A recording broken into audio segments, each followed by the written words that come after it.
DepEd matatag, bansang makabata, batang makabansa. Hello students, and shout out to Grade 10 Bonifacio, Rizal, Agoncillo, and Lapu-Lapu, batch 2023-2024. Welcome to Grade 10 Science Lesson for 4th quarter. I am your Grade 10 Science teacher, Sir Darrell Villorente. In your lower grade science lesson, you have learned about chemical reactions. Back in grade 7, you were introduced to the fascinating worlds of acids and bases.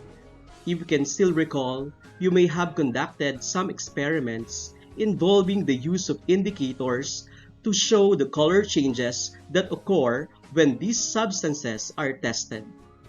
During one of these experiments, you may have observed that acid turned blue litmus paper into red.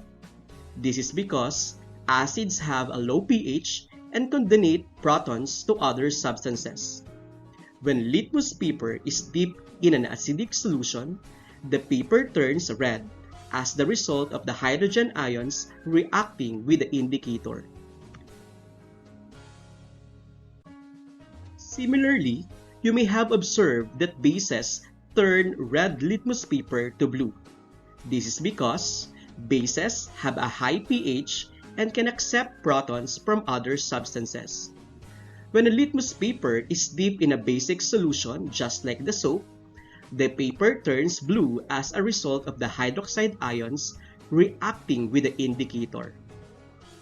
This simple setup is just the beginning of what you will learn about acid and bases as you progress through your studies of chemistry. You will learn about the different strengths of acid and bases, their properties, and how they react in various environments. These concepts are essential for understanding many different fields of science, from medicine to agriculture to environmental science. So as you continue on your journey to the world of chemistry, always remember the basics that you learned back in grade 7. These simple concepts are the foundation for understanding the complex chemical reactions that shape our world. Acid and bases react with each other in a neutralization reaction to form a salt and water. The pH of the resulting solution is neutral, which is pH 7. Chemical reactions can have an impact on the reactivity of metals. For example, as you can see on the picture, metals can undergo oxidation and reduction reaction which can change their reactivity. But what do we mean by oxidation and reduction? Oxidation is a process where a metal loses electron and becomes more positively charged. This can occur when a metal reacts with an oxidizing agent such as oxygen or an acid. For example, when an iron example of that is a nail, reacts with oxygen in the air. We all know that oxygen comprises almost 20 to 21% of the Earth's atmosphere. As the air, which is the oxygen present in the air, combine with the metal, which is iron, it forms an iron oxide. Iron oxide is a technical term in chemistry, but commonly it is known as rust or kalawang. So ibig sabihin, pag nagkaroon ng isang kalawang ang isang metal, ang oxygen na present sa air ay nag-react sa metal na yon. How about sir yung mga nababad sa tubig? Since water has a chemical formula of H2O, there is still a presence of oxygen. So the oxygen will react to the metal. So definitely you can see that there is rusting or may kalawang na nabubuo sa isang metal. This reaction weakens the metal and makes it less reactive. So on that simple setup or scenario that you observe every day, meron na pala dong chemical reaction. But what do we mean by reduction? Reduction is a process where a metal gains electrons and becomes more negatively charged particles. So, gains. Tumanggap siya ng electrons. Yung isa ay nag-lose ng electrons, kaya kapag nag-lose ka ng electrons, kukonti ang iyong electrons, dadami ang iyong protons. Kaya ang iyong charge ay positive. But if you are gaining an electron, so definitely electron is higher or greater than the proton. That makes an object or makes a substance or an element a negatively charged particles. So ibig sabihin, mas madami ang electrons compared with the positive. This can occur when a metal reacts with a reducing agent such as hydrogen or a metal with a lower electronegativity. So for oxidation, we have oxygen, and for reduction, we also have here a hydrogen. For example, when a copper is placed in a solution of silver nitrate, a copper, usually, ang ating mga barya ay made up of copper. It will displace the silver ions and form a layer of silver on the surface of the copper. This reaction makes the copper more reactive. There are also other factors that affect the reactivity of metals, which includes the concentration and the types of the reactants, and even the temperature and pressure that affects the oxidation and the reduction in the process of chemical reactions. And also, when you were in grade 10, you've also learned that in chemical bonding, that atoms can gain stability if they lose or gain an electrons. We all know that in grade 9, you talk about the two types of bonding, the ionic bonding and the covalent bonding, and we also have the metallic bonding. Atoms strive to reach a state of maximum stability, which is often achieved when an atom's outermost shell is full. This is known as the octet rule, so dapat 8 siya. That is the stable number of electrons that an element should possess. An octet rule, octagon, which means 8. So, atoms can lose or gain or share electron to fulfill this rule. So, merong 3. Can lose, mababawasan ka. Gain, madadagdagan. O kaya makikipag-share ka para makomplete natin ang 8 numbers of electrons. So, let's take a look with this example of sodium and fluorine. Sodium with the symbol of Na and fluorine with the symbol of F. Sodium has a 1 electron in its outermost shell. 1 electron because it is also belongs to the family 1. As you can see on your periodic table, sodium is in a family 1, meaning to say they have 1 valence electrons on their outer shell. They are said to be a metal. It is easier for sodium to lose an electron than to gain 7 more. So, ibig sabihin, hindi siya yung tatanggap, kundi siya ang mag-transfer. Kasi mahirap naman nga sa kanya ang mag-gain ng 7 kaysa naman sa mag-lose ng isa. So, on this reason, sodium tends to lose 1 electron, becoming a positively charged particle. Since nabawasan siya ng isang electron, ibig sabihin mas madami ang proton, kaya siya ay naging positive.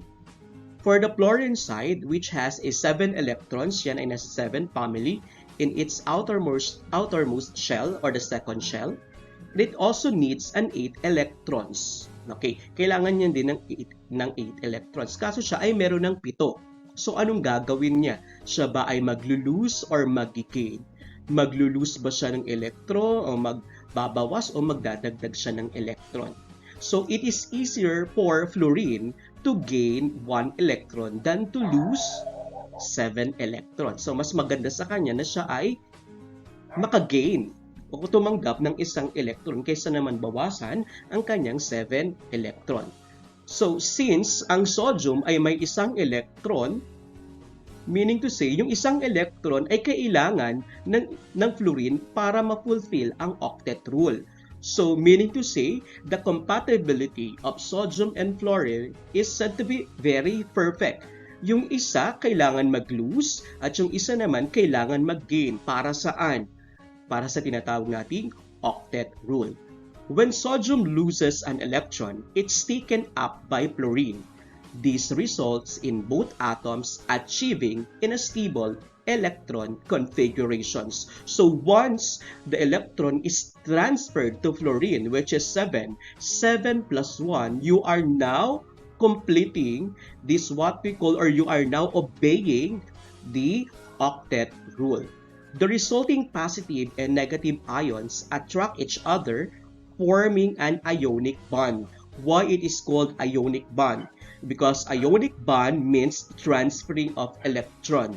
It only happens between a metal and a non-metal. Sodium is metal, fluorine is non-metal.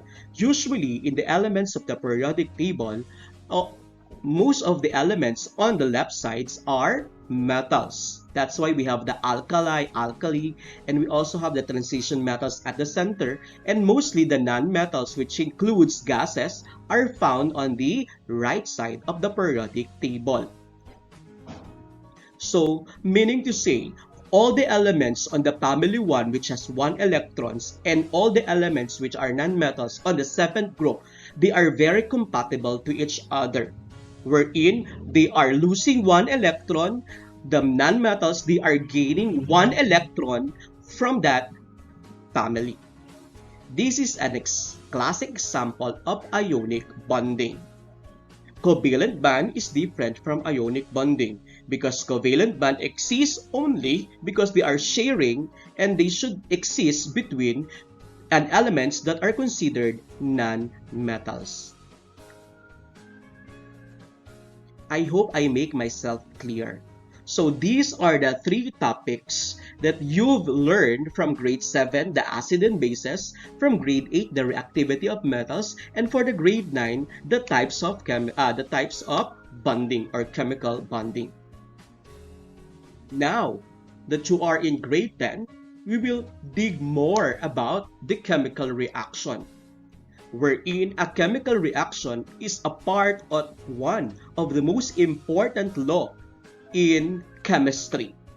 If we have laws of motion in physics, we have this what we call law or batas sa tinatawag nating chemistry, which is the law of conservation of mass.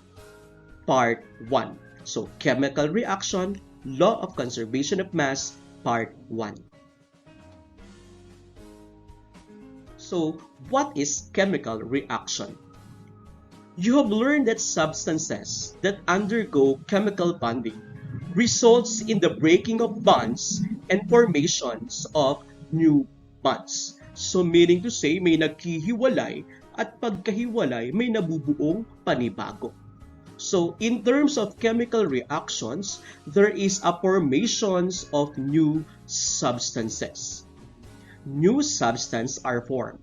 In this example, on the left sides, the reactants are said to be the hydrogen and oxygen. So, hydrogen gas, if your teacher asks you to write what is the chemical formula for hydrogen, you're just going to write letter H, the symbol.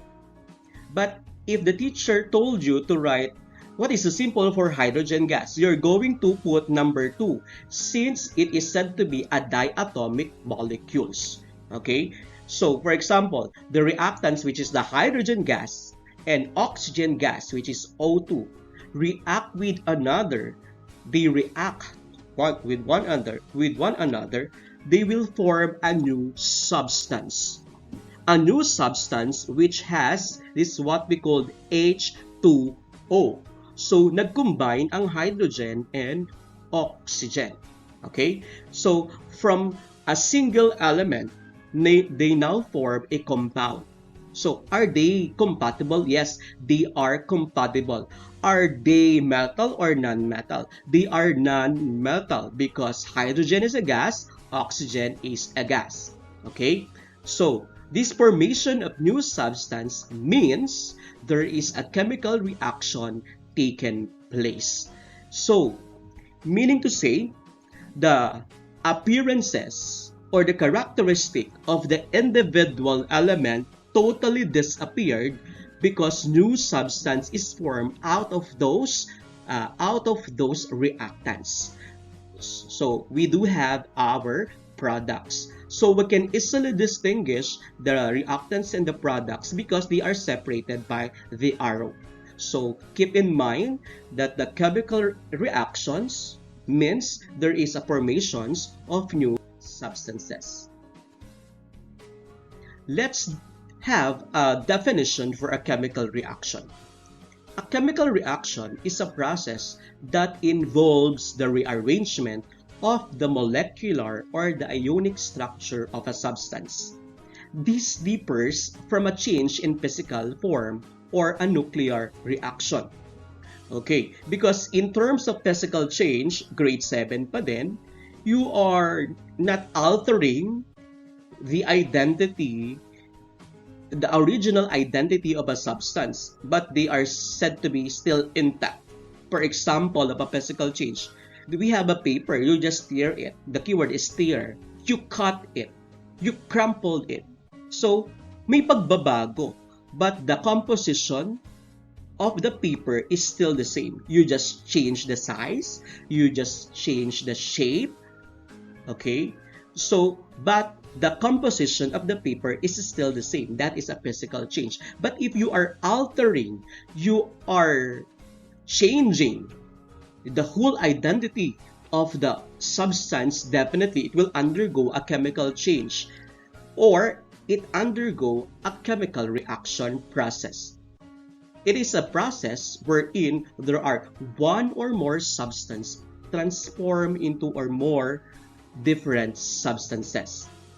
And during a chemical reaction, chemical bonds between atoms are broken and new bonds are formed, resulting in the creation of entirely new substances. So here we have an example of chemical reactions that are said to be consciously or unconsciously ay product pala ito or example pala ito ng chemical reactions. We have the word combustion. So, ang ating symbol ay fire because combustion means burning. There's a presence of fire. Another one is a rust o pangangalawang, digestion. Okay? So, the foods that we eat. The photosynthesis that happens in the plants. We also have the fermentation for our wines and other liquors and beverages. Even in washing our hands and even clothes. And also, our favorite food or merienda, baking and even baking of breads or any other pastries. So chemical reactions happens, okay, and they are said to be observable. And now it's your turn to give your own example of chemical reaction. So pakilagay yan sa notebook. So tumingin-tingin kayo sa bahay nyo. Tignan ninyo o magsulat kayo ng at least mga 3 example of chemical reaction na napapansin nyo sa loob ng bahay. Okay? So, pakilagay yan. So, pag may sagot ka dyan, I will give you an additional points. Okay?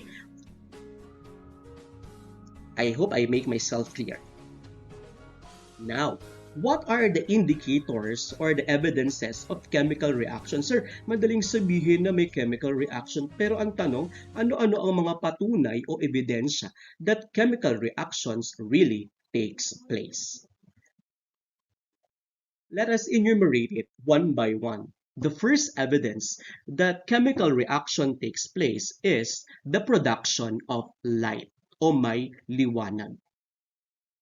For example, if you place a strip of magnesium ribbon over a plane, this is the magnesium ribbon.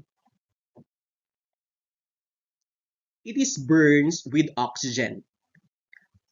An intense light will be formed. So when the magnesium react with the oxygen, the tendency is may makikita kang liwanag. And it is not only a light, an intense light was formed. Here's the chemical equation for this reaction is magnesium, which is solid, combined with oxygen gas, will produce magnesium oxide. Mg represents magnesium, O2 represents oxygen, the MgO represents the magnesium oxide. The reaction is highly exothermic, meaning to say it releases a large amount of energy in the form of heat and light. From the word exothermic, outside. So may matinding liwanag in the form of heat and light. This is why you see an intense white light when magnesium burns.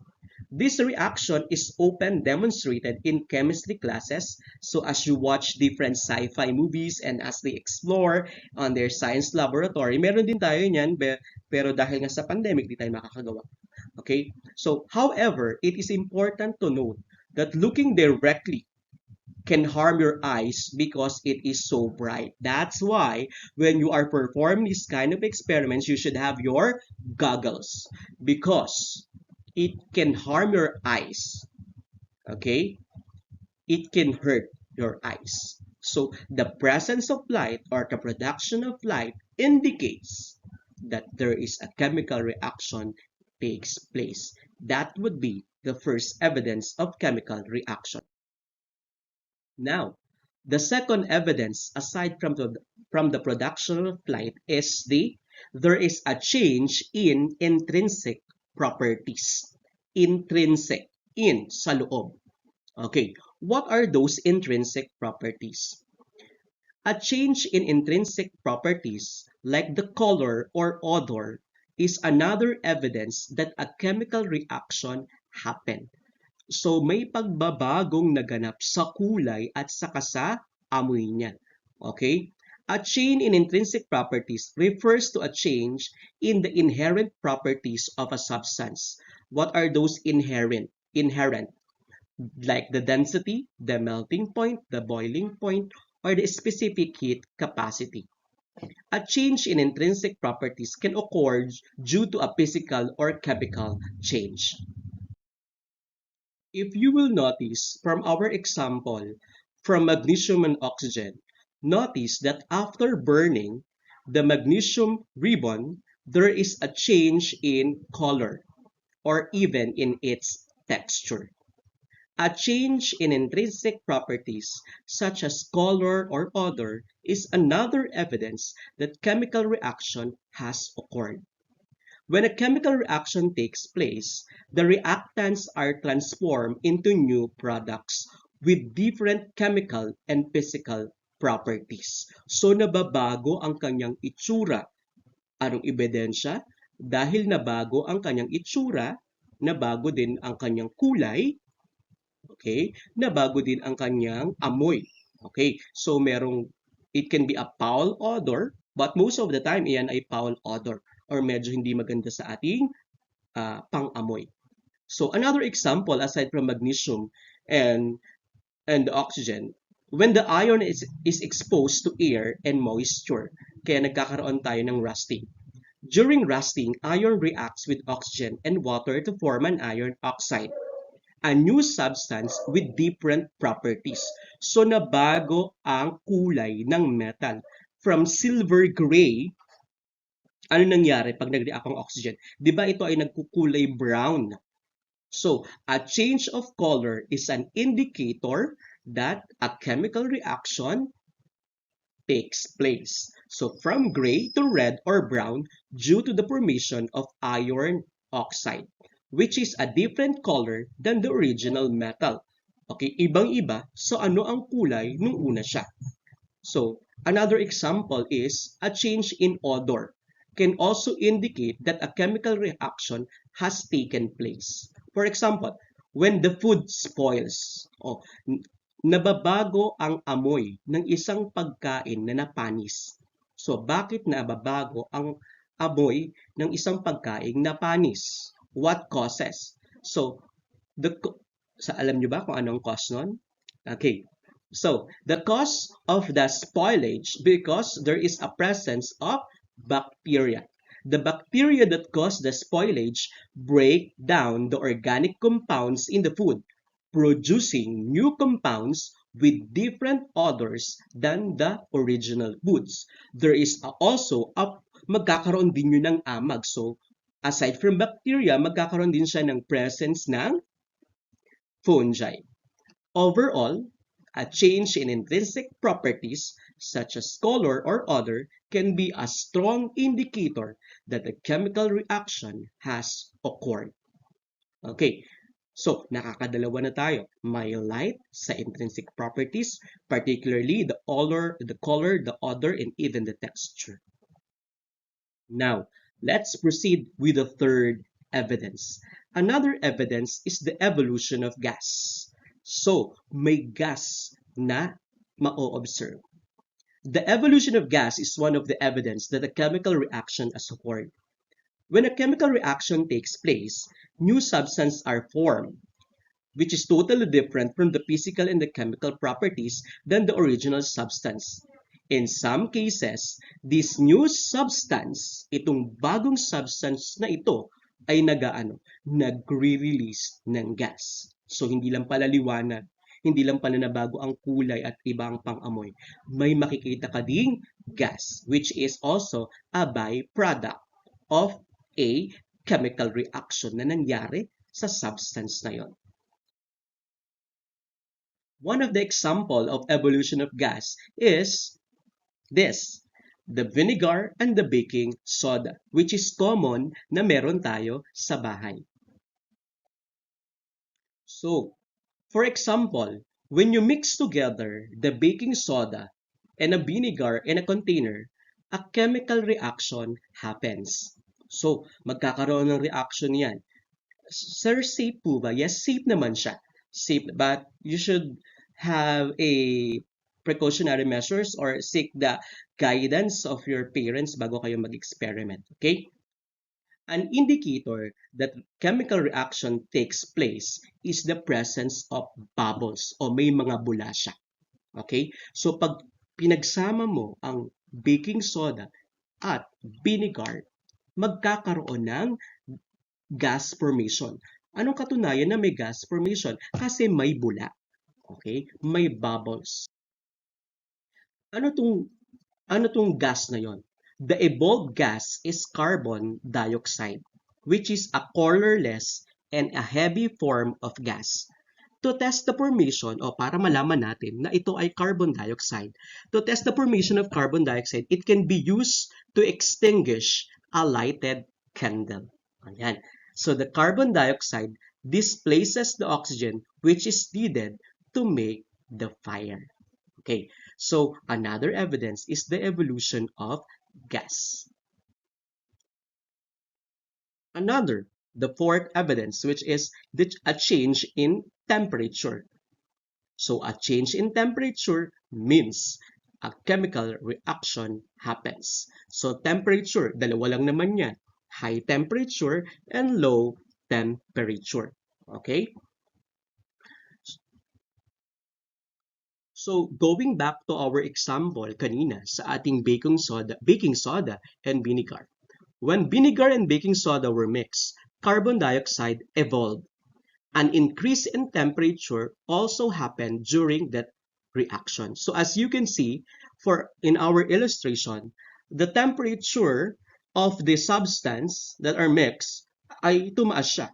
So, this red bar indicates that there is a rising of temperature from lower temperature to higher temperature. So, ibig sabihin, mainit. So, kung hahawakan mo yung glass na yon na pinaghaluan mo ng vinegar and baking soda, aside from the fact na may makikita kang gas, pag hinawakan mo yung glass yun, medyo mainit siya. Okay. Sir, walang change ng kulay. O, wala yon. Sir, walang light. Sir, hindi masyadong may amoy. Okay, pumunta tayo sa pangatlo. Yung gas formation. Pang-apat, temperature change. Still, kahit wala kang na-observe na una nating mga evidence, which is the light and the intrinsic properties, magpo-fall down tayo sa pangatlo at sa pang-apat, which is gas and even the temperature change. So meaning to say, a temperature is a strong evidence that chemical reaction really takes place. Now, let's proceed with the last evidence of chemical reaction, which is the formation of precipitate. So, when a chemical reaction occurs, one strong evidence is the presence of precipitate. Sir, ano ang precipitate? A precipitate is a solid substance, so solid, that forms when two solutions react chemically and one of the products is insoluble in the solvent. From the word insoluble, hindi siya natunaw. Okay, we all know that the universal solvent is water. Okay, but not all liquids are said to be capable of dissolving other substances. Kaya ang nangyayari, kapag nilagay mo dun siya, hindi siya natunaw o hindi siya nahalo or nagmix, or better use the word dissolve. Okay? So, meron tayong word na solute and solvent. So, yung hindi natunaw, ang tawag dun ay insoluble. Okay? This solid form as a result of chemical reactions and appear as a cloudy or solid material settling out of the solution. Settling out, ibig sabihin, humihiwalay. Hihiwalay yung liquid sa solid. Okay? Hihiwalay ang liquid sa solid. So, a formation of precipitate indicates that a chemical reaction has taken place between two reactants. So as you can see, we have here on the illustration, two aqueous medium. The result is meron tayong insoluble salt at nagkaroon tayo ng precipitate. So as we have an example, if you combine an aqueous copper solution and a sodium hydroxide, it forms a blue precipitate. So makakakita tayo ng blue precipitate pag pinag-combine natin itong dalawa. Okay, so ano ba yung mga basic example ng formation of precipitate na pwede nating makita sa bahay? For example, kung kayo ay may baby at ito ay nagtitimpla ng gatas ang inyong mother at nilalagay sa botelya at nakalimutang ipainom. So ang nangyari is na-stuck yung gatas. Na-stuck yung gatas. After some time, binalikan mo na papainom mo pala sa baby. Nakita mo, yung gatas ay may parang buo-buo sa taas. Okay? Iyon ay yung curdling of milk. So nagkaroon ng, ang tawag doon ay precipitate. So ibig sabihin, nagkaroon na ng chemical reaction. Pumaibabaw na siya. Nung buksan mo siya, iba na ang amoy. So other change, intrinsic properties. Pwedeng until such time, kasi siguro pag matagal lang araw na nakastock siya, magbabago din ang kulay. So, those are some of the basic example na may chemical reaction na takes place. Okay? So, those are the 5 basic evidences that chemical reaction takes place. Okay, unahin natin. Ano una yun? So, we have here presence of light, change in intrinsic properties, the color and the odor, formation of gas, change in temperature, together with the formation of precipitate. Okay, I hope you learned those evidences of chemical reactions.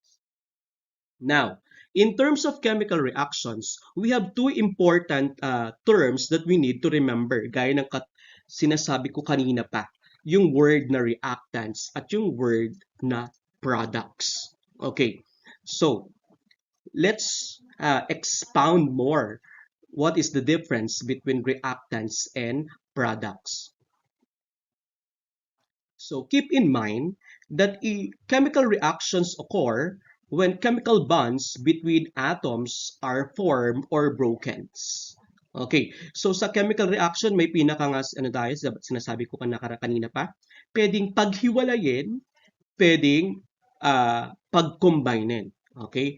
So may masisira at may mabubuo. Okay?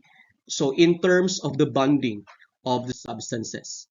the substance that go into a chemical reactions are called the reactants. Okay, so yung mga kailangan para magkaroon ng chemical reactions ay yung tinatawag nating reactants. Sila yung magre-react sa bawat isa. So, kumbaga, kung gusto mong magkaroon ng isang pagkain sa pananghalian, halimbawa, ang pagkain mo ay sinigang. So, gusto mo magkaroon ng sinigang, anong gagawin mo? Bibili ka ng mga ingredients. Bibili ka ng isda or bibili ka ng karne. Bibili ka ng gulay at iba pang mga iba pang mga ingredients. So, iyon ang tinatawag natin sa pagluluto na ingredients. In a context sa chemical reaction, ang tawag sa mga yon ay reactants. Okay? So, that is our keywords, the reactants. How about the products? The substance produced at the end of the reaction are known as the products. So, yun ang tinatawag nating products. So, sa ating mga example, kadalasan, on the left side of our screen or on the left side of the chemical reaction, which is illustrated in a form of chemical equation, they are usually found on the left side. They are the reactants and they are separated by an arrow. At ang arrow na nasa kanan ay tinatawag nating product. So, sa konsepto ng halimbawa ko kanina, sa pagluluto ng isang sinigang. So, pagkatapos mong pagsama-samahin at intayin ng ilang minuto, ilang oras, kung oras man ang aantayin, meron ka ng kakaining pagkain which is sinigang. At iyon yung product mo. Okay? Yung reactants, yung ingredients, at yung iniintay mong luto na kakainin mo sa pananghalian, yan ang tinatawag nating products. Malinaw ba yon? Okay, so I hope it is clear the difference between the reactants and the products. So for example, when a magnesium reacts with oxygen, ano diyan ang reactants at ano diyan ang products? Ito ba ay reactants or ito ba ay product? So since ito ay nasa left side of a chemical equation. So tandaan, a chemical reactions can be illustrated in a form of chemical equations. Chemical equations. Paano yung chemical equation? A chemical equation is an illustration of a chemical reactions. It can be in a form of word or it can be in a form of formula. Or, para mas madali nating maintindihan, naglalagay lang tayo ng mga pictures. Para, ay, ano ba yung magnesium? Ay, ano ba tong oxygen? Okay? Para mas maayos tayo. So, magnesium and oxygen, definitely, ang tawag dyan ay reactants. Okay, so at ang sinasabi ko dito na ang magnesium oxide, which is on the right side, separated by an arrow, yan ha, separated by an arrow, pagkalagpas ng ng arrow na yan, makakakita tayo ng product at nakakakita tayo ng magnesium oxides at ang tawag dyan ay products. So, reactants on the left, products on the right, but before you conclude that it is a product, it should be separated by a symbol which is an arrow. Okay? So, that is the difference between reactants and a products. So, this is an example of an illustrations of a chemical reactions in a form of chemical formula because mga symbols lang ang nakikita natin. So, the reaction involves the transfer of electrons from magnesium to oxygen, resulting in the formation of a new substance with different properties. Overall, the reactants and products in this reaction represents the starting material and final products of the chemical change. In the chemical equation for the reaction between magnesium and oxygen, to form magnesium oxide, meron tayong nakikita pang ibang mga parts or iba pang mga number. Okay, so makakakita tayo ng 2 on the right side, katabi siya ng magnesium. Okay, ang tawag dyan ay coefficients. Okay, at yung number na nasa ilalim, yung 2 na nasa ilalim ng oxygen, ang tawag naman doon ay subscript. Sub, from the word sub, sa ilalim. Okay, and meron din tayong arrow, okay, which means a reaction arrow. At itong mga S na nakalagay, which is enclosed by an open and closed parenthesis na may letter S, at meron ding letter G sa may O2 at may S sa Mg, which is magnesium. Ang tawag dyan ay mga physical state or the phases of matter. Ano ba siya? Solid, liquid, gas. S for the solid, L for the liquid, G for the gas. Okay? So, what is the importance of those numbers and indicators? Overall, the coefficient and subscript help to balance the equations and indicate the number of atoms or molecules involved in the reactions.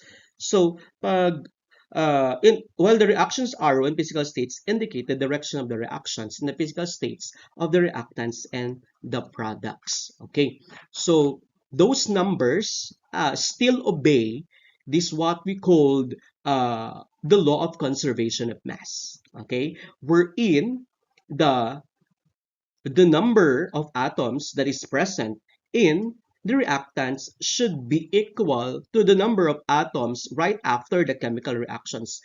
Okay, so it still obeys or follows the law of conservation of mass. So this kind of topic will be discussed on the latter part or on the next lesson. Siguro nasa face-to-face na tayo nun. Okay? So reactants are consumed in a chemical reactions to make products. So the reactants and products in a chemical reactions can be written in a chemical equation. Yan ang tawag dyan, chemical equation. It is a written representation of a chemical reactions. Overall, chemical equations are an important tool for understanding chemical reaction and predicting the products will be formed. So, bago pa magkaroon ng makita natin yung pinaka-final product, if you know the reactants involved in a process, mapipredict mo na kaagad kung ano ang kalalabasan ng isang reactions. Okay, hindi tayo parang nanghuhula. So, halimbawa, pag pinagsama mo yung ganitong element sa ganitong element, ano kayang mangyayari? So, ang knowledge natin or understanding about the different elements ay napakalawak na. Since we're already 2024, we can already predict by means of a chemical equations what would be the possible product of those substances that are combining to one another.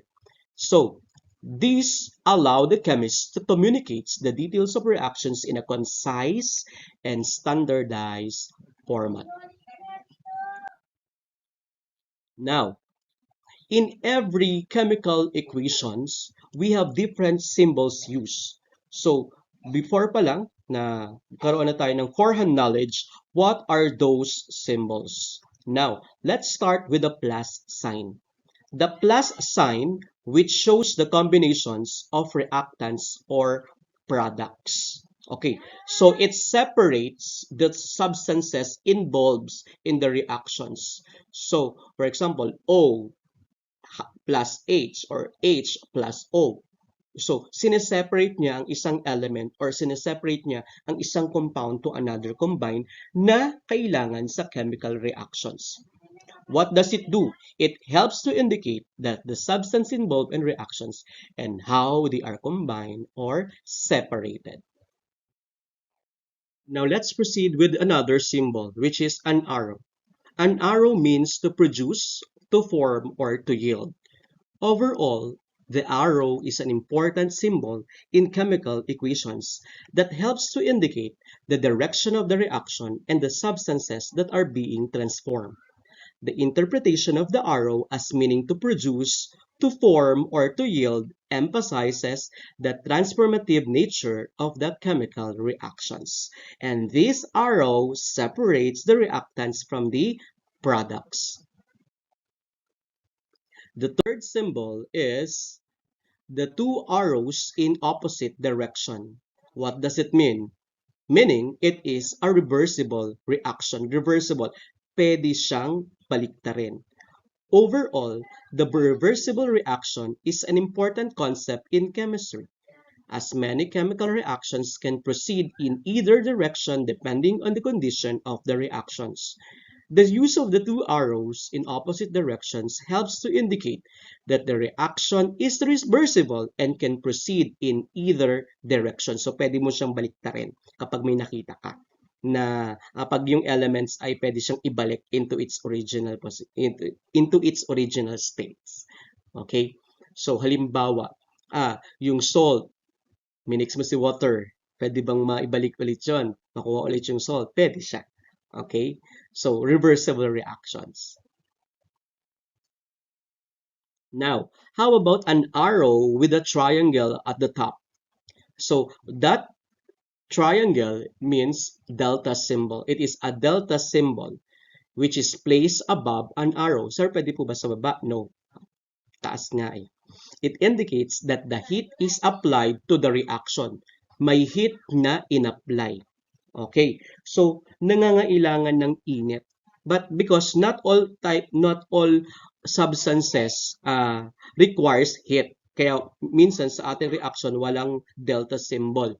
So, kumbaga sa example natin kanina sa pagluluto, paano ka magkakaroon ng sinigang kung may ingredients ka nga? So, syempre, saan natin siya iluluto? Syempre, iluluto natin siya sa kalan. So, ang kalan may init, may apoy. So, the presence of heat is very important para magkaroon ng chemical reaction. Sir, applicable ba siya sa lahat? No, hindi siya applicable sa lahat. Kaya nga, ito ay per characteristics or properties of the elements or compounds that undergoes a chemical reactions. Okay, this delta symbol.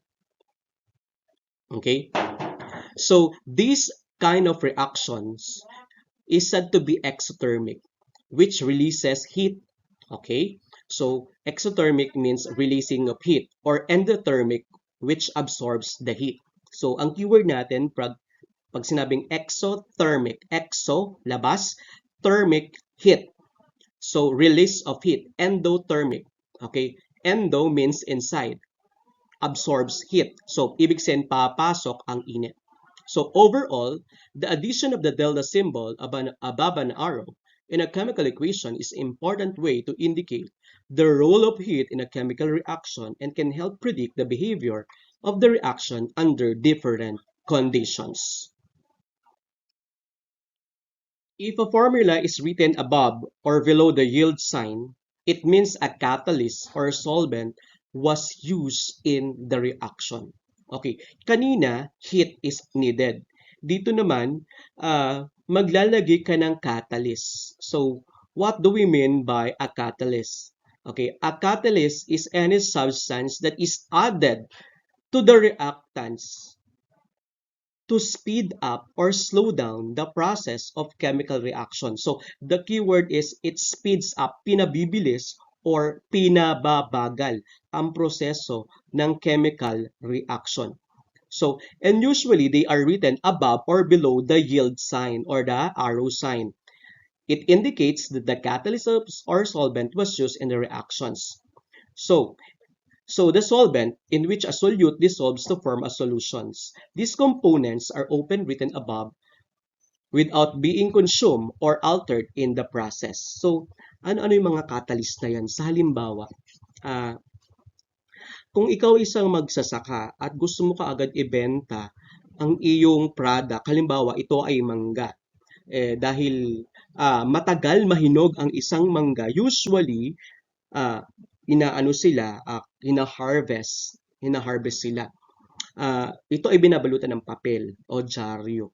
Okay, isang process din yon para mapabilis. Pero kung ikaw ay nangangailangan pa at mas mabilis na paraan, naglalagay sila ng karburo. Okay, naglalagay sila ng substance which is karburo, nilalagay yun sa mangga. Para saan? Para mapabilis ang proseso ng pagpapahinog. Okay, mapabilis ang proseso ng pagpapahinog. Iyon ay, it speeds up the process of chemical reactions. Okay? Ano naman yung pagpapabagal or it slows down the process of chemical reactions. Halimbawa, kung ikaw ay magdadaing o gagawa ka ng tuyo sa isda, ang isda ay subjected sa pagkabulok. Paano hindi nabubulok ang isang isda?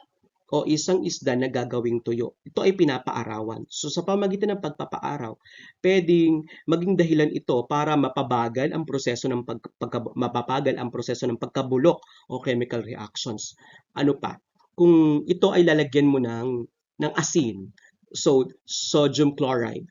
Ang sodium chloride or asin ay pinapabagal niya ang decaying or decompositions of the fishes or foods. Kaya meron tayong proseso ng pagbuburo gamit ang asin.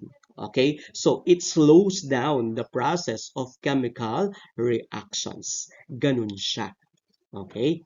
So, that is the importance of a catalyst. Pwedeng pabilisin o pwedeng pabagalin. Okay.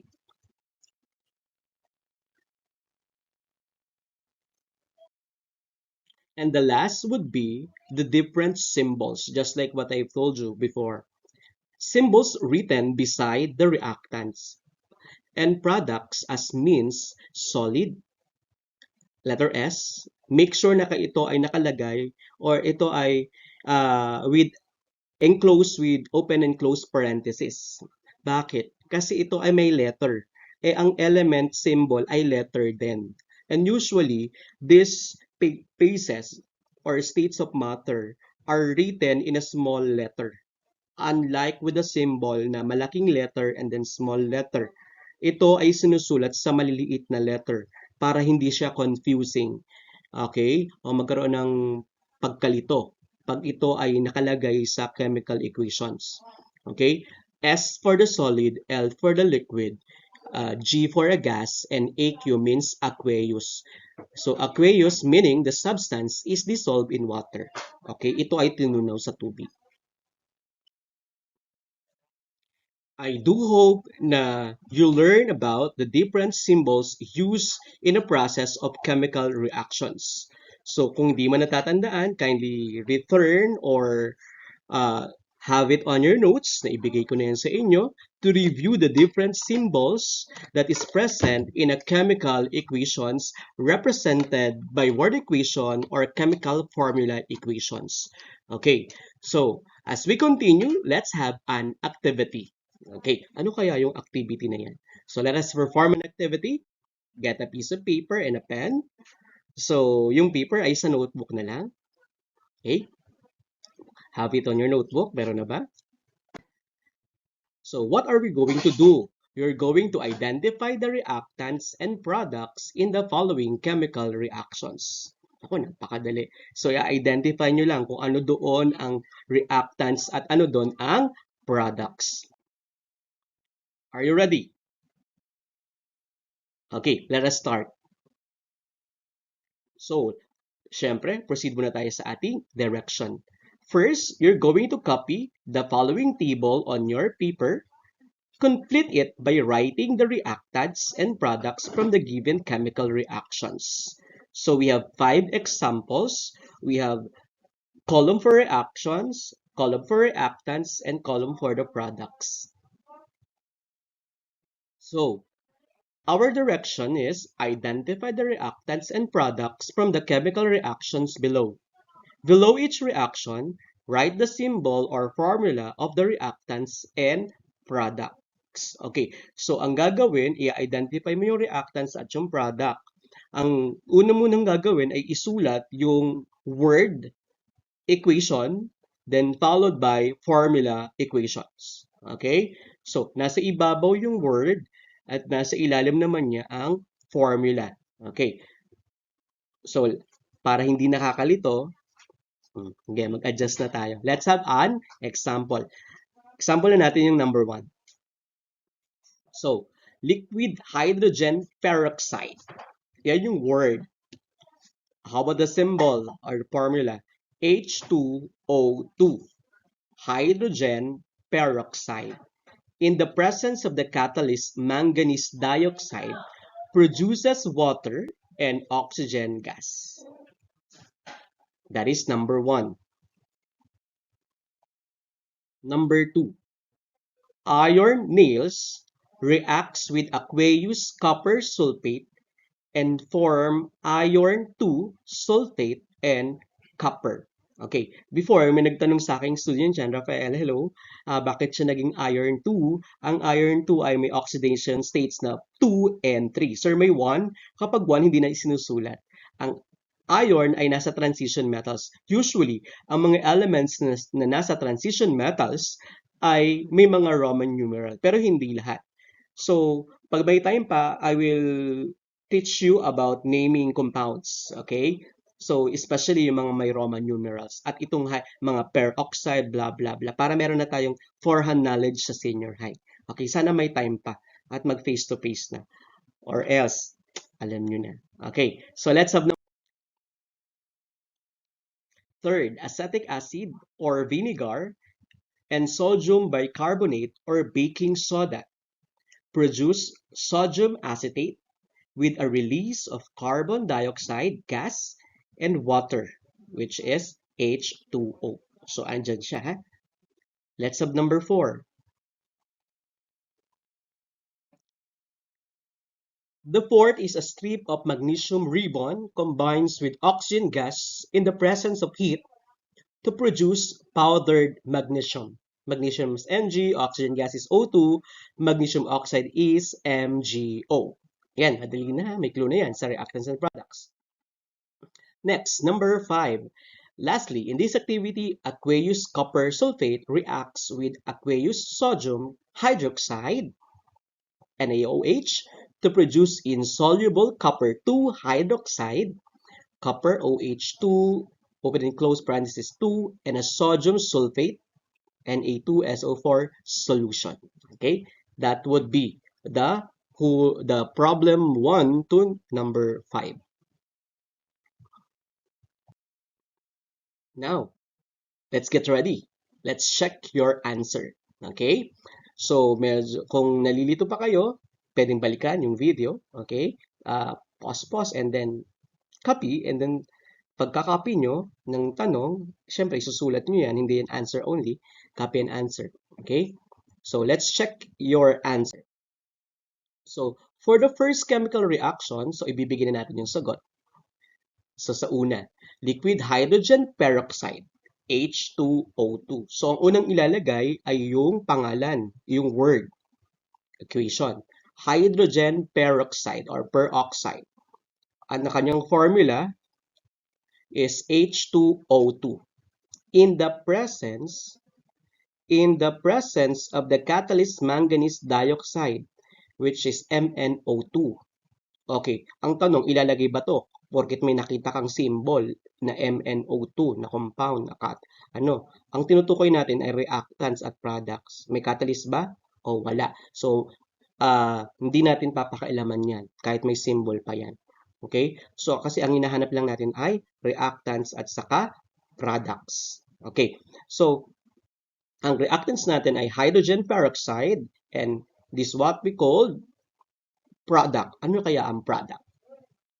So, ang product ay ang water and oxygen. The products are water and oxygen. What is the symbol for water? H2O. How about the oxygen?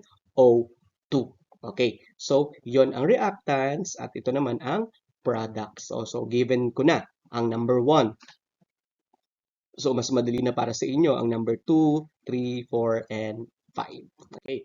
So, ilalagay pa rin nyo sa table, ha? Para mas madali sa inyo, para hindi na kayo mag-backward. Ito na. Ito yung natitirang 4. It is now your turn to respond to questions 2 through 5. Please record your answer in your notebook as your assigned task because the title of your activity is Reactants versus Products.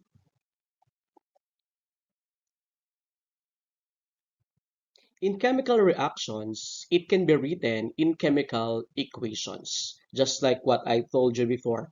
Okay, for us to easily understand the concept of chemical reactions, dapat siya ay naka-illustrate sa chemical equations. At ang chemical equations are divided sa dalawang pamamaraan. Ang pinakamadali ay ang word equation na nakasulat ang mga pangalan at yung pangalawa naman ay ang chemical formula na may mga symbols at may mga letters tayong ginagamit. Okay? So using some symbols, since the reactants and products are written in chemical, okay, formulas. We can write the chemical reactions in chemical equations. So these chemical formulas are the building blocks of understanding the composition and the behavior of different substances. They provide a concise representation of the elements present in a compound and the ratio in which they combine. While they may seem like a jumble of symbols and numbers to the untrained eye, chemical formulas hold a wealth of information waiting to be unlocked. Ano-ano ba ito? Okay, so sabi nga, nakakahilo nakakalito na yun, may mga letters, may mga numbers. Since tayo ay na-acquaint na sa mga letters sa periodic table, huwag na tayong matakot. Hello, grade 10. Okay? So, let us enrich ourselves para may konting kaalaman tayo sa iba. Okay. What are those basic chemical formula? The first one is empirical formula. It provides the simplest whole number ratio of elements in a compound. Okay? And usually they are in a form of lowest term, while the molecular formulas gives the exact number of each element present in a molecule. Kaya meron tayong C4H10. Tapos yung empirical formula niya is C2H5. So kung makikita mo, ito ay itong ating carbon 2, tas hydrogen is 5. Ang carbon dito sa molecular ay 4, ito ay 10. So ang pinakasimple dito, ito ang pinakatunay. Ito ang lowest term. Ano ba? 4 and 10, they are both even numbers. Saan sila divisible? Divisible sila sa 2. Okay, kasi sila ay even number. So, for example, 4 divide 2, 2. Ito na yon. 10 divide 2, 5. Iyon na yon. Okay? So, how about the condensed and this is what we call structural formula. A condensed formula is an order and a formula of a functional groups. So, familiar na kayo sa ganito. Ito ay ilan sa mga formula ng ating mga biomolecules. Remember, the carbohydrates, the lipids, and the proteins. The carbonyl, carboxyl, alam nyo na. Okay? How about the structural formula? The structural formula is a graphic representations of structure of the condensed formula. So, ito halimbawa, CH3. C, 1, 2, 3, CH3. Tatlo yon. Ito yung una, CH3. Okay, tingnan natin. Ito, C, itong 3 na to. 1, 2, 3, CH3. Pangalawa. Ito, pangalawa na. Yan, nanginginig pa kamay ko. C, ilang hydrogen? 1, 2, CH2. So on and so forth. Okay, tapos pag ginawa mo siyang skeleton, naka-skeleton, ang tawag doon ay structural formula. Okay? So, I hope I made myself clear. Yan. Now, let's get ready. Let's have another activity. After identifying the products and the reactants, let's have another activity. You're going to write the chemical reactions in chemical equations, just like what we have in our example. You may pause this video as you write your answer. Using the formula and symbols, here are the chemical equations of the 5 chemical reactions. Okay? So, ito ay example ng chemical equations. Okay, ang una, by picture, picture representations of chemical reaction. Tapos may nakita kayong word, ang tawag dyan ay word equation kasi i-translate sa word. At yung pangalawa naman ay by means of formula kasi gumamit na tayo ng symbol. Halimbawa, oxygen. Oxygen present siya sa cloud, sa air. Yan. Tapos, nail. A nail is made up of iron. H2O, water droplets. We have the arrow and then the rust. Yung pagbabago ng kulay. Yan. Oxygen is written as oxygen gas, O2, plus iron. Iron is Fe. Sir, ba't walang 2? Kasi ang iron ay metal. Naglalagay lang tayo ng 2 diatomic molecules sa gas o non-metals.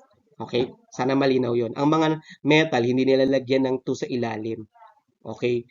Kung may nakita kayo sa iron na 2, Roman numeral yon, diatomic molecules. Pag 1 kasi, hindi na nilalagay.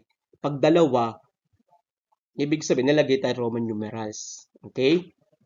At ito ay naka-open and close parenthesis. Plus, so plus water, H2O. Yan. And then, it gives or yields to Fe2O3H2O. Okay? Iron oxide water. Iron, oxygen, hydrogen, oxygen. Okay? But there is a proper name for that. Okay?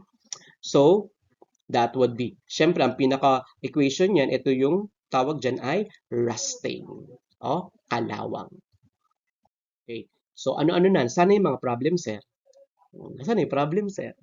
Okay. So, ang una natin, ito ay, you're going to write the chemical reactions in a chemical equations. Ayan, isusulatan natin, ita-translate sa katulad ng ginawa natin kanina. So, una, liquid hydrogen peroxide. Ito yung example natin kanina. In the presence of the catalyst manganese dioxide, catalyst, produces water and oxygen gas. Okay, so hydrogen peroxide o H2O2, ano siya? Liquid. Open and close, liquid. Okay, yan. So, sulat muna natin yung symbol, H2O2. Ano siya? Liquid, open and close. Pero pag walang naman nakalagay na liquid, automatic, wag mo na lagyan ng open and close parenthesis na L. Diretso tayo sa H2O2. Okay? In the presence of the catalyst manganese. So, ang catalyst, manganese. So, maglalagay muna tayo ng arrow. Okay? Arrow. Saan nilalagay ang catalyst? Sa taas o baba? Pwedeng sa taas, pwedeng sa baba. Okay? Produces water. Produces. So, ito yung produces, yung arrow. Water. Isusulat na natin water at saka oxygen. Water and oxygen. So, magkahiwalay. And, yung and na yan, yun yung, ang gagamitin symbol dyan ay plus. Okay? O, yan ha. Ito yung manganese dioxide. Pwedeng sa ilalim, pwedeng sa baba.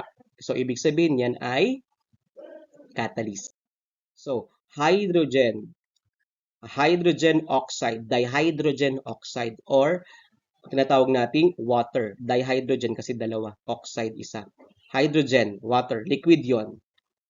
And, yung end, sinasabi ko sa inyo. End, yan no, end. Oxygen yan. Oxygen. Sorry. Itong end na yan, no, ang end ay plus. Magkahiwalay. Water and oxygen gas. Sir, dito sa kabila, basta mga example mo, laging may plus. Okay. Depende kasi yan sa word equation. Kasi ito word equation. Susundan lang natin. Pag walang nakalagay na oxygen and hydrogen or hydrogen and oxygen, pag may nakita kang and hydrogen combine or hydrogen react with oxygen, automatic yung sa reactants may plus yun. May plus siya, separated by plus. Kaso ito, isang buo. Liquid hydrogen peroxide. Okay, just remove the letter D. Peroxide yan. Peroxide yan, hindi peroxided. Okay, H2O2 in the presence of the catalyst manganese produces water and oxygen gas. So, ita-translate natin itong word equation into formula equations. Malinaw ba?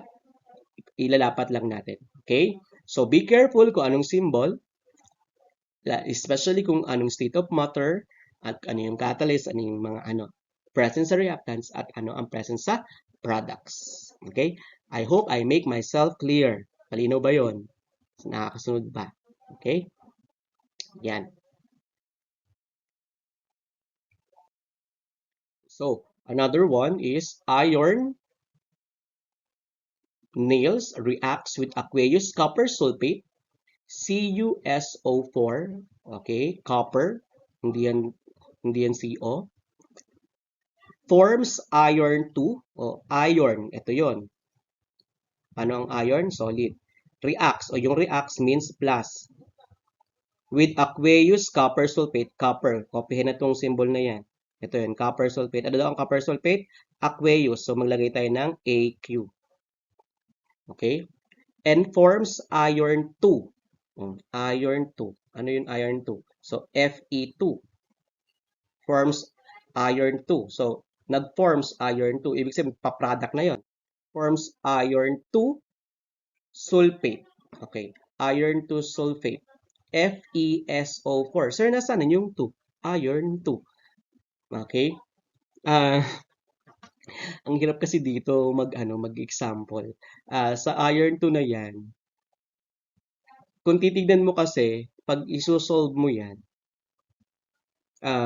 isosolve mo siya, bali, ang mangyayari, Fe2, hirap. Okay, so I will explain it na lang sa ano, I will explain it na lang sa live. Medyo tricky dito sa pagsusulat. Okay, sa laptop. Okay, don't worry, I will explain it. Bakit nawala yung 2? But FeSO4 na lang. And copper, N, so ibig sabihin plus yan. And copper, Cu.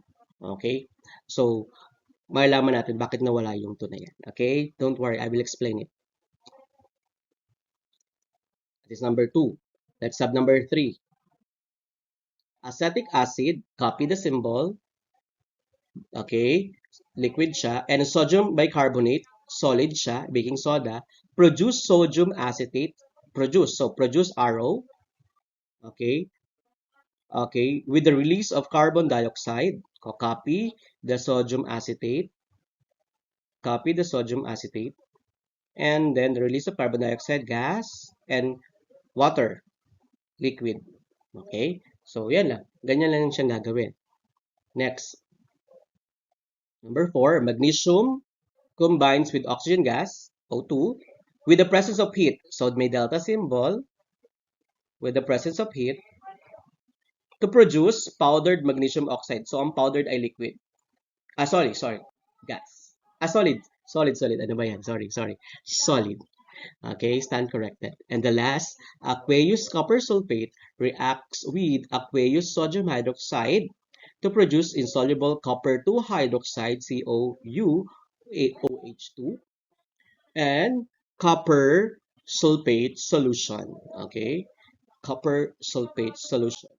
Okay, so yan. So our copper sulfate solution. So those are some of the examples of our activity.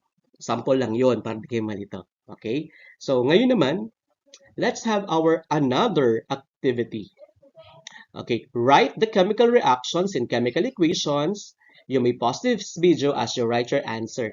Using the formula and symbols, here are the chemical equations of the 5 chemical reactions. So, iba. So, ang gagawin nyo katulad kanina, pero iba naman example ang ibibigay ko sa inyo. Okay? Sa answer, ilalagay sa notebook pa din, yung kadugtong nung una nating activity 1. So, chemical equations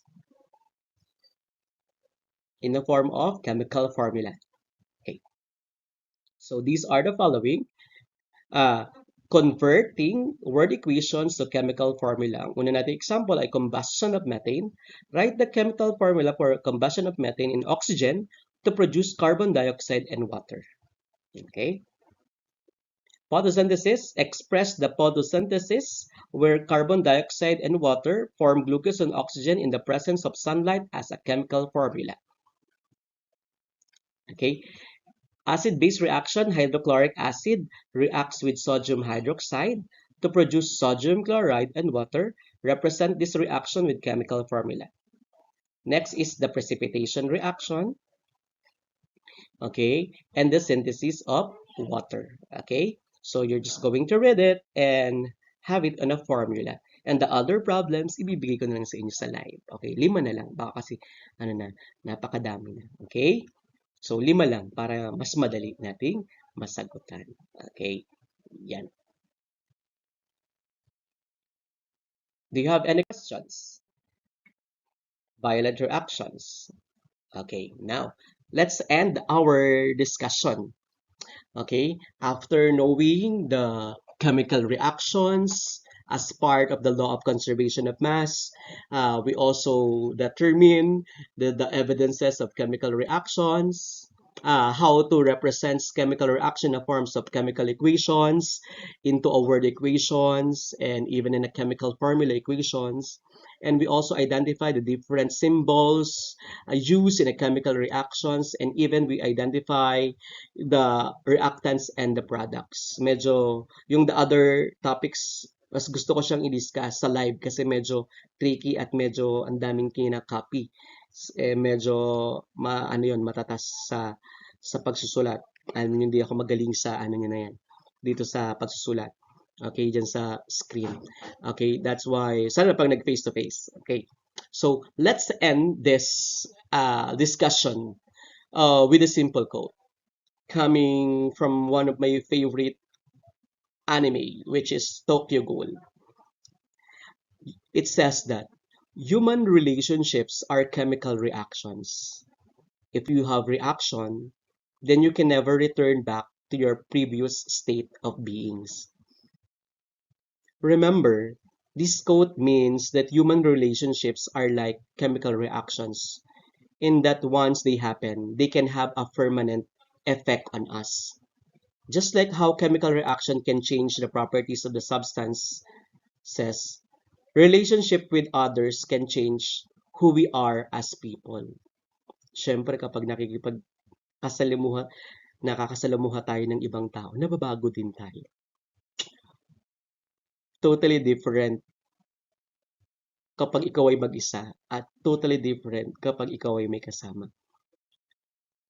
As students who are our relationships with others can change who we are as people. And as students who are graduating as a junior high school students, this quote can remind you that the relationship you have formed during your school years may have a profound impact on your future. So cherish the moments. May mga chemical reaction pala dyan. The connections you have made with your classmates, teachers, and other individuals will shape your experiences and memories of your school years. As you move on to high school or senior high school, or yung iba man ay mag-stop muna para makapagtrabaho at makatulong sa pamilya, o yung iba ay kung pinalad at may pagkakataon mag-aral sa susunod na antas, which is senior high, it's important to remember the role that this relationship have played in your life. Patuloy nyo siyang aalalahanin at kapupulutan ng aral kung ano man inyong mga natutunan, lalo na nagkaroon tayo ng face-to-face class. And to be mindful of the relationship you form going forward. Additionally, this quote can serve as a reminder that our relationships are not just transactions. Kaya nakapag-form tayo ng bond or friendships, nakausap mo, naging kasama mo sa grupo, ng presentations, gaya ng nangyari sa akin. They are chemical reactions that can have a lasting impact on our lives. Sometimes, bumabalik tayo sa pinaka-core natin. Yung mga tinatawag nating high school friends. It's important to be intentional and thoughtful in our interactions with others and to approach our relationships with empathy, openness, and a sense of responsibility. So ito yung mga ingredients for strengthening our friendships or bond na nabuo hindi lang sa kaibigan mo, kaya sa classmate mo. Pag casual, yes, be civil, pero iba yung treatment pag nagkaroon kayo ng formations as a friendship. So as you move on from junior high school, remember that the relationship you form as you continue your education and enter the adulthood will continue to shape who you are and what you become. Kung iba ka man ngayon sa kung ano man ikaw noon, sana may positive change. Change for the better, not for the worse. And those changes still fall under a chemical reactions. I hope may natutunan tayo. And be mindful that every moment and bond na meron tayo sa isa't isa ay pinapahalagan at chine-cherish. At nawa may naintindihan kayo at may natutunan ngayong araw sa ating discussions about chemical reactions.